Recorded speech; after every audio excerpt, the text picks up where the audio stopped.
परिचय।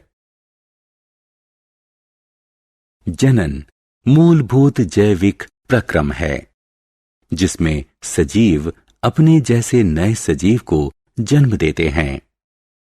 प्रत्येक जीवित सजीव जनन का परिणाम है।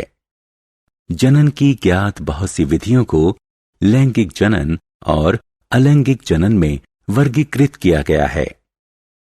लैंगिक जनन के लिए विपरीत लिंग के 2 लोगों की आवश्यकता होती है। लैंगिक जनन के दौरान मादा अंडे उत्पन्न करती है जो मेल द्वारा निर्गत शुक्राणु द्वारा निषेचित होते हैं। एक भ्रूण का निर्माण होता है जो वयस्क के रूप में विकसित होता है। सामान्यतः विकसित और जटिल सजीव ही इस विधि का प्रयोग करते हैं। अलैंगिक जनन के दौरान कोई बिना अपनी प्रजाति के किसी अन्य सजीव की सहायता के जनन कर सकता है। सामान्यतः अल्प विकसित कम जटिल सजीव इस विधि का प्रयोग करते हैं।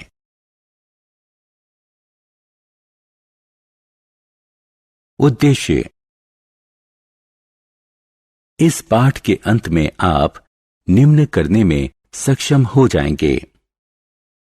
जनन के महत्व को दर्शाना, जंतुओं में जनन की विधियों का वर्णन करना, लैंगिक और अलैंगिक जनन के लाभ और हानि की तुलना करना, मनुष्य के जनन अंगों की विशेषता बताना, जंतुओं में निषेचन के प्रकार बताना, जरायुज और अंडप्रजक जंतुओं के बीच विभेद करना, इन विट्रो निषेचन का पराक्रम बताना, क्लोनिंग की अवधारणा का वर्णन करना।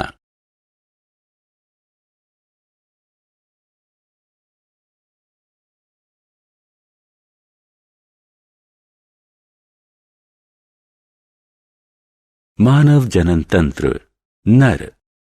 नर में जनन अंग या जननांग श्रोणि के भीतर और बाहर होते हैं। नर जननांग में होते हैं वृषण। यौनिक वयस्कता प्राप्त कर चुके किसी भी युवा में 2 वृषण होते हैं जिनमें लाखों सूक्ष्म शुक्राणु कोशिकाएं उत्पन्न और एकत्रित होती हैं। वृषण टेस्टोस्टेरोन सहित अन्य हार्मोन भी उत्पन्न करते हैं।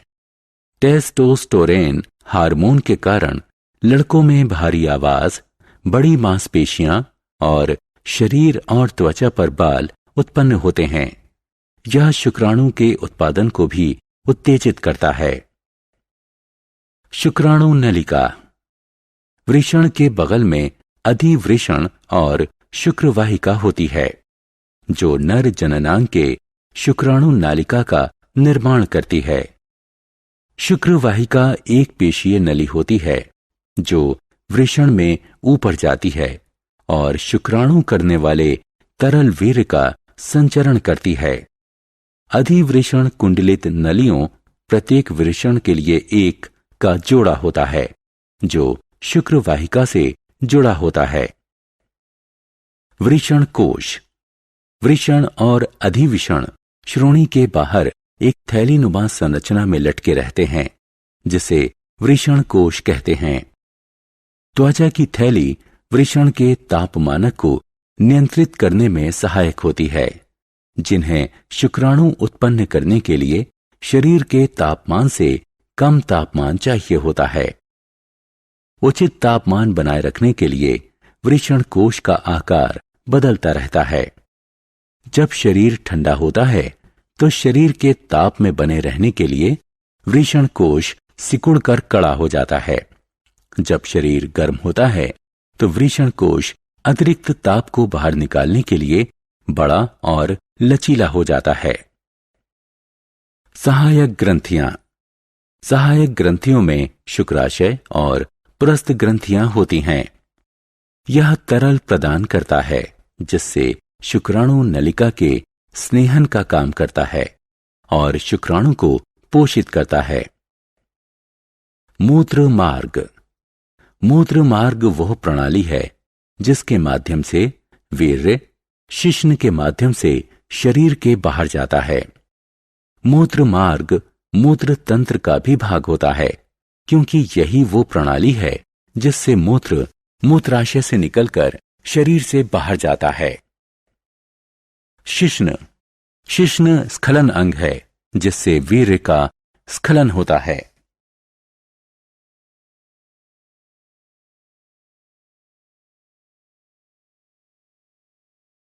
मानव जनन तंत्र। मादा जनन अंग पूरी तरह उदर के निचले भाग में स्थित होता है। मादा जनन अंग के बाह्य भाग में होते हैं भग, जिसका अर्थ होता है ढकना, भगोष्ठ, जिसका अर्थ होता है ओष्ठ। ये त्वचा का युग्म होता है, योनि मुख के चारों तरफ होता है। भगनासा एक छोटा संवदी अंग जो भग के सामने, जहां भगोष्ठ जुड़ते हैं, स्थित होता है। एक मादा के अंतः जनन अंग हैं योनि, एक पेशीय खोखली नली जो योनि मुख से गर्भाशय तक जाती है। इसके कई प्रकार होते हैं।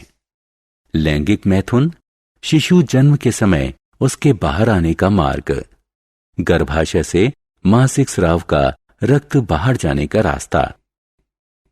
गर्भाशय ग्रीवा, यह योनि को गर्भाशय या बच्चादानी से जोड़ती है। गर्भाशय की दीवारें मोटी और मजबूत होती हैं।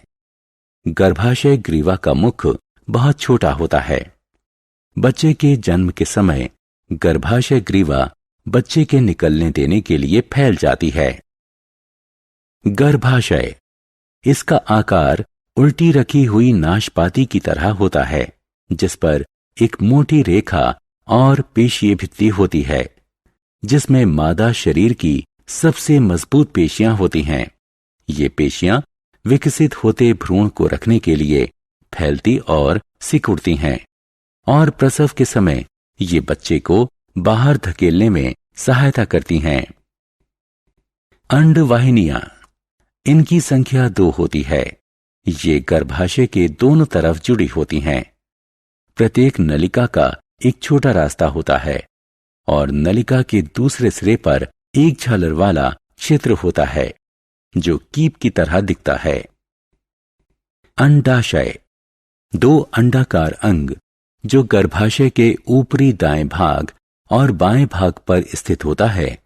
ये अंडों का उत्पादन, संग्रहण और अंडवाहिनियों में निस्तारण करते हैं। इस प्रक्रिया को अंडोत्सर्ग कहते हैं। मानव जनन निषेचन। निषेचन नए सजीव के उत्पत्ति के लिए होने वाला नर युग्मक और मादा युग्मक का मिश्रण है। जंतुओं में इस प्रक्रम में एक शुक्राणु एक अंडाणु से मिलकर एक युग्मनज बनाते हैं। निषेचन के प्रकार। कुछ जंतु प्रजातियों में यह प्रक्रम मादा के शरीर के भीतर ही होता है। इसे आंतरिक निषेचन कहते हैं। उदाहरण मनुष्य।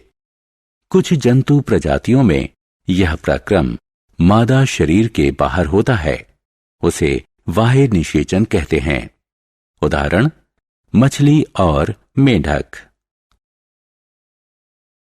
मानव जनन भ्रूण का विकास। निषेचन के परिणाम स्वरूप युग्मनज का निर्माण होता है।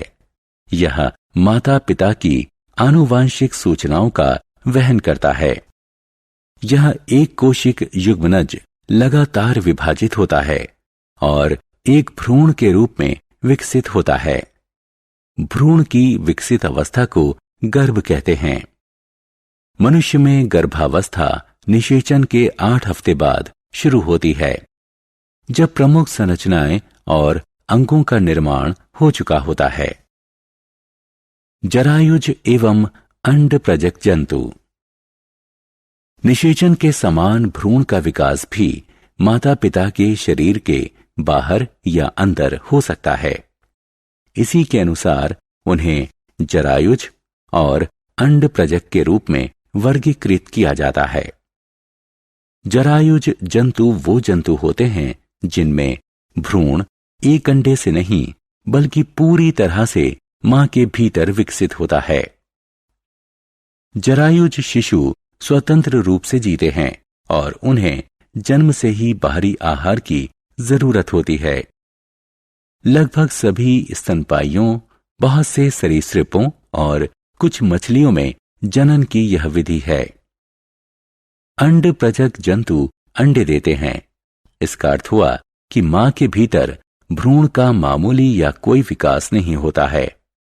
यह कई जंतुओं, पक्षियों, उभयचरों, ज्यादातर कीटों, बहुत से सरीसृपों और मछलियों की जनन विधि है। नवजात शिशु का विकास। जन्म के बाद या अंडे से बाहर आने के बाद सभी जंतुओं का विकास एक समान नहीं होता। इसके अनुसार इसे प्रत्यक्ष और अप्रत्यक्ष विकास में वर्गीकृत किया जाता है। प्रत्यक्ष विकास। कुछ मामलों में नवजात शिशु क्रियाशील जनन अंगों के अतिरिक्त वयस्कों से तुलनात्मक रूप से थोड़े अलग होते हैं। इस तरह के विकास को प्रत्यक्ष विकास कहते हैं। इसमें कोई अविकसित अवस्था नहीं होती, कोई कायांतरण नहीं होता। हालांकि प्रत्यक्ष विकास का यह अर्थ कदापि नहीं है कि जन्म होने से वयस्क होने तक कोई परिवर्तन ही नहीं होता। मनुष्य इस तरह के विकास का ठेठ उदाहरण है। अप्रत्यक्ष विकास। कई मामलों में नवजात बच्चे अपने माता पिता की तरह नहीं होते। वयस्क होने के लिए उन्हें लंबी प्रक्रिया से गुजरना होता है। इनके विभिन्न चरणों का अनुक्रम कायांतरण कहलाता है। उभयचर और कुछ कीट इस प्रकार के विकास के ठेठ उदाहरण हैं। अलैंगिक जनन प्रकार। मुकुलन।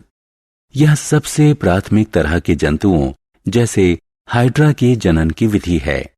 इस विधि में नए जीव का जन्म जनक के शरीर से मुकुल के रूप में होता है, विकसित होता है और अंततः जनक से अलग होकर एक नया जीव बन जाता है। द्विखंडन। यह अलैंगिक जनन की एक अन्य विधि है जो एक कोशिक जीवों जैसे अमीबा, पैरामीशियम इत्यादि में पाई जाती है। इसमें जनक या सजीव की कोशिका के केंद्रक के दो भागों में विभाजन से जनन क्रिया प्रारंभ होती है। इसके बाद कोशिका द्रव्य का विभाजन होता है। परिणाम स्वरूप दो संतति कोशिका या सजीव का निर्माण होता है। इन मुख्य विधियों के अतिरिक्त जंतु कुछ अन्य विधियों से भी जनन करते हैं, जैसे पुनरुत्पादन विधि, बहुखंडन विधि इत्यादि।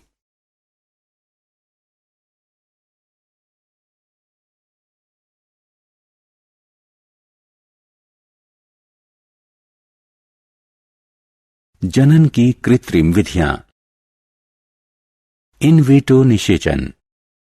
परख नली शिशु उन शिशुओं को कहा जाता है जो महिला के शरीर से बाहर निषेचित होते हैं। इस प्रक्रम को इन विट्रो यानी शरीर से बाहर निषेचन कहते हैं। पिता के शुक्राणु के साथ माता के अंडाशय के अंडे का निषेचन होता है। निषेचन के पश्चात प्रारंभिक भ्रूण को 2-4 बार विभाजित होने दिया जाता है। फिर उसके बाद माता के गर्भाशय में रखा जाता है, जिससे उनका स्वाभाविक विकास हो सके। यह प्रक्रम विभिन्न कृत्रिम जनन तकनीकों यानी ART में से एक है। इसका प्रयोग तब किया जाता है जब माता पिता या दोनों की प्रजनन संबंधी कमी के कारण माता अन्य प्रकार से गर्भधारण में असमर्थ रही हो।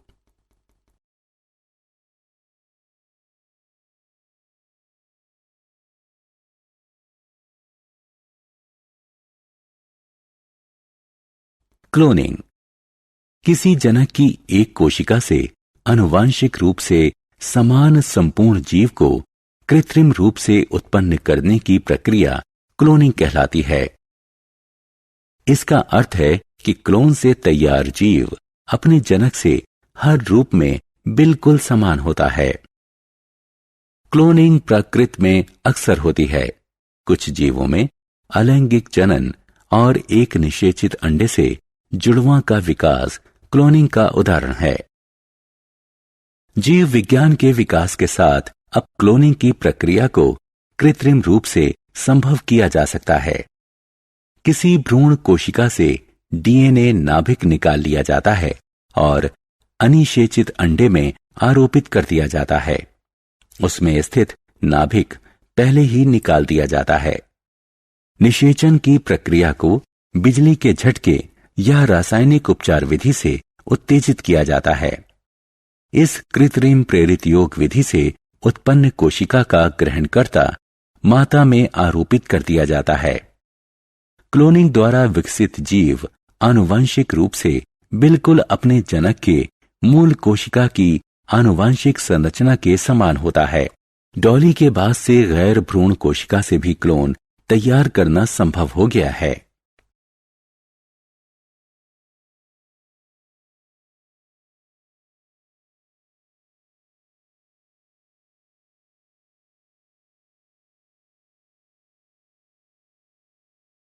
सारांश।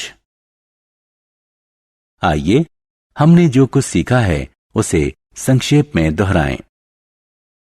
जनन वह जैविक प्रक्रिया है जिससे जीव अपनी संतति को आगे बढ़ाते हैं। जंतुओं के जनन की दो विधियां हैं, लैंगिक जनन और अलैंगिक जनन। दोनों प्रकार के जनन के अपने अपने हानि लाभ हैं। मनुष्य लैंगिक जनन करता है। नर शुक्राणु उत्पन्न करता है और मादा अंडाणु उत्पन्न करती है। निषेचन लैंगिक जनन में नर और मादा युग्मक का योग है। निषेचन दो प्रकार का होता है, आंतरिक और बाह्य। युग्मनज निषेचन का आखिरी उत्पाद होता है। यह भ्रूण में विकसित होता है। विकसित अवस्था में जब अंग विकसित हो जाते हैं तो इसे गर्भ कहते हैं।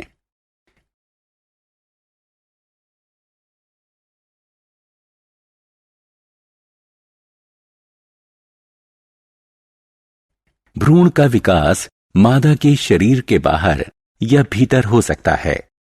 इसके अनुसार उन्हें जरायुज और अंडप्रजक के रूप में वर्गीकृत किया जाता है। जरायुज जीव वयस्क में सीधे सीधे विकसित हो सकते हैं या वयस्क होने से पहले कुछ प्रारंभिक चरणों से होकर गुजर सकते हैं। अलैंगिक जनन ज्यादातर छोटे जीवों में पाया जाता है। इसके कई प्रकार हैं, मुकुलन, विखंडन, अंकुरण, पुनरुत्पादन इनमें से कुछ हैं। मनुष्य अत्याधुनिक तकनीक की सहायता से प्रजनन में अक्षम मनुष्यों की जनन की प्रक्रिया में मदद कर सकता है। इन विट्रो निषेचन कृत्रिम जनन तकनीक का एक उदाहरण है। क्लोनिंग एक नई तकनीक है जिसमें किसी वयस्क का हूबहू समरूप कृत्रिम साधनों से बनाया जा सकता है।